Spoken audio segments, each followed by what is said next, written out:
Have you ever imagined a world where spitting isn't rude but a blessing? Welcome to the reality of the Masaai tribe in East Africa. Now, before you cringe at the thought, let's dive into the unique ethos of the Masaai tribe. In the heartland of East Africa, the Masaai people have a tradition that might seem peculiar to outsiders, but it's as normal as a handshake to them. The act of spitting is a cherished practice, not a taboo.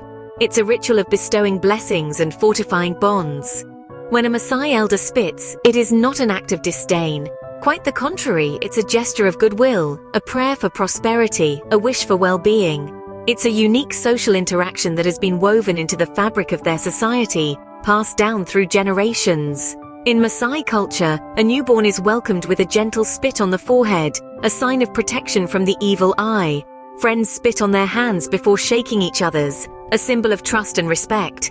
It's fascinating how a simple act can carry such profound meaning. So to the Maasai, a spit isn't just a spit, it's a blessing, a bond, a tradition. Next we travel to the Sahara Desert, where men don indigo-colored veils, not women. Intriguing, isn't it? Now let's delve into the enigma of the Tuareg men and their indigo veils. In the blistering heat and sandstorms of the Sahara, these veils serve a practical purpose, offering protection from the harsh elements. But the veil is not merely a functional necessity. The choice of indigo, a dye that's expensive and laborious to produce, is quite deliberate. It's a status symbol, a show of wealth and power. The richer the man, the more vibrant his veil, a visual display of affluence in the unforgiving desert. And there's more. The veil is also an integral part of the Tuareg man's identity. It's a rite of passage, donned when a boy becomes a man. To the Tuareg, the veil signifies respect, maturity, and responsibility. In the heart of the Sahara, the indigo veil is more than a piece of cloth.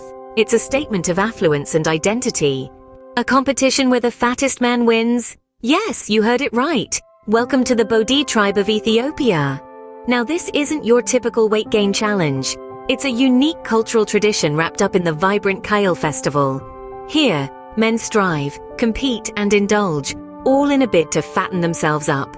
The stakes? The coveted title of the fattest man. You might wonder, what's the appeal? In the world of the Bodi, it's about more than just the title. It's a testament to their strength, resilience, and dedication. For months, the competitors follow a rich diet, their bodies swelling and expanding. Their weight gain isn't a cause for concern, but a mark of honor, a symbol of prosperity. It's a time of celebration, camaraderie, and of course a lot of food. This contest, as unusual as it may seem to outsiders, holds a mirror to the beauty of diversity in human culture. It's a reminder that beauty standards, far from being universal, are as varied as the cultures that define them. In the Bodi tribe, fat is not just beautiful, it's a win.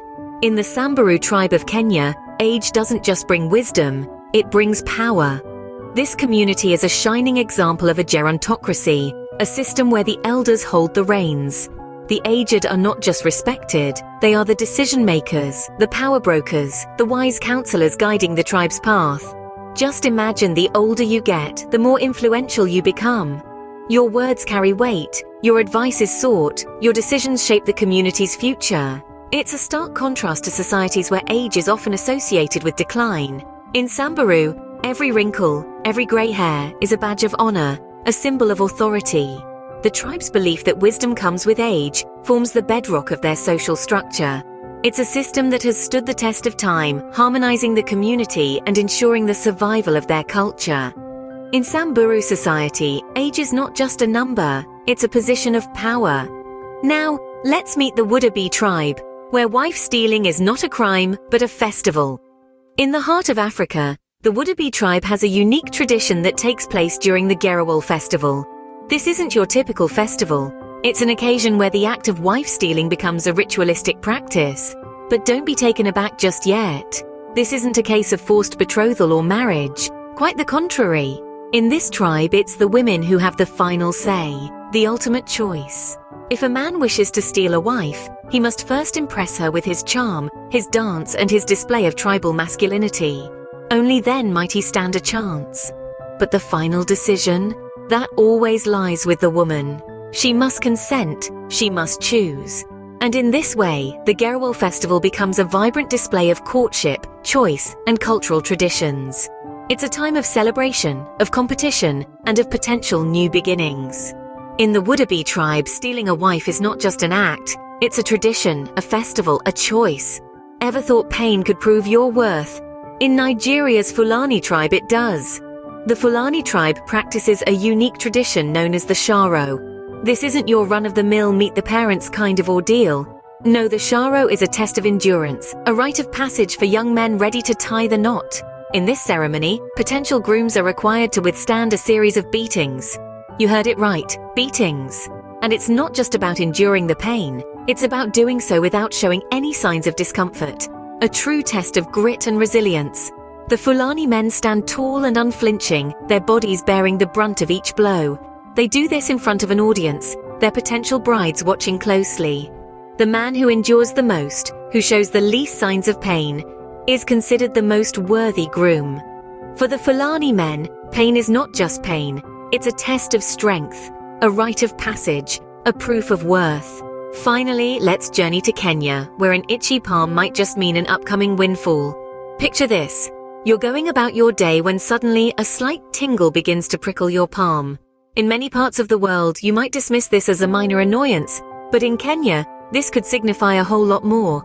You see, in Kenyan culture, an itchy palm is believed to be an indication of an impending windfall.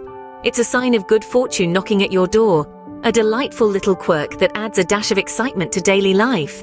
But wait, before you rush off in search of a scratch post, there's a catch. While an itchy palm may signal incoming wealth, scratching the right palm is actually frowned upon. Why, you ask? Well, no one really knows. It's one of those intriguing cultural mysteries that add a certain charm to the Kenyan way of life. So the next time you feel an itch in your palm, remember, it might just be your lucky day. In Kenya, an itch is not just an itch, it's a sign of fortune on the horizon. Just remember, no scratching the right palm.